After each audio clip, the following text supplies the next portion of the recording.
Edo Prasojo. Saya Jakung, penata kelola penyehatan lingkungan, ahli pertama dari BPK Lampung, batch 1, kelas B, kelompok 3, Papekom 2. Kali ini saya ingin menyampaikan suatu rangkuman tentang pentingnya wawasan kebangsaan dan bela negara. Kita mulai dari wawasan kebangsaan. Wawasan kebangsaan ini dapat diartikan sebagai konsepsi cara pandang warga negara terhadap diri dan lingkungannya dalam suatu kerangka kehidupan berbangsa dan bernegara. Artinya wawasan kebangsaan ini sangatlah penting bagi tiap warga negara, baik mereka sebagai individu maupun secara kolektif, tentang tugas pokok dan fungsi mereka, baik dalam suatu kegiatan kemasyarakatan maupun kegiatan-kegiatan profesi pekerjaan,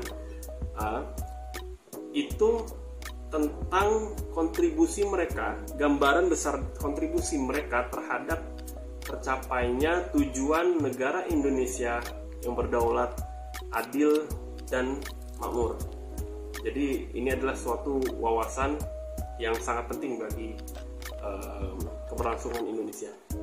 Selanjutnya kita beranjak kepada bela negara yang dapat diartikan sebagai tekad, sikap, dan perilaku serta tindakan warga negara dalam menjaga kedaulatan negara, keutuhan wilayah, dan keselamatan bangsa dan negara dengan cara menjamin kelangsungan hidup bangsa dan negara Indonesia dari berbagai ancaman.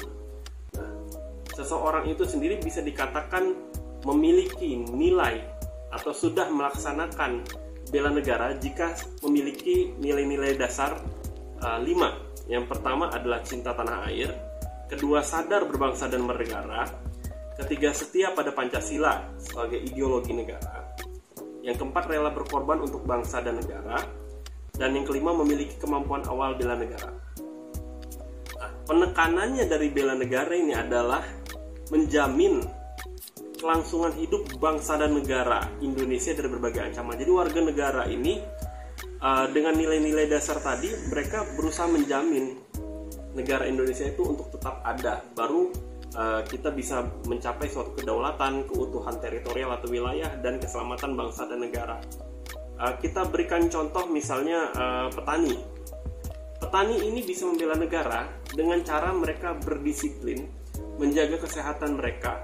Mereka juga menjaga tanaman-tanaman pangan mereka itu agar bisa dipanen secara optimal. Nah, petani ini sendiri dia menjaga hubungan juga dengan pedagang maupun distributor dari pupuk. Lalu juga distributor pupuk, petani, lalu juga ada pengangkut hasil-hasil bumi tadi, dan juga pedagang-pedagang di pasar.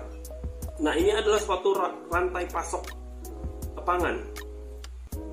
Jika mereka masing-masing dari mata rantai pasok ini memahami tugasnya dan menjiwai suatu bela negara untuk menjamin kelangsungan hidup bangsa negara, maka sesungguhnya mereka ini sudah melakukan bela negara dalam bidang mereka masing-masing. Ya, lalu juga ada contoh lain, itu kita secara umum warga negara itu bisa dikatakan melakukan bela negara dengan sadar berbangsa dan bernegara, yaitu dengan mematuhi atau berdisiplin terhadap aturan-aturan kependudukan, aturan-aturan lalu lintas, aturan-aturan di sekolah, aturan-aturan administrasi kepegawaian, dan itu semuanya merupakan salah satu bentuk upaya kita untuk menjamin kelangsungan hidup bangsa dan negara Indonesia. Saya kira cukup sampai di situ rangkuman ini. Terima kasih.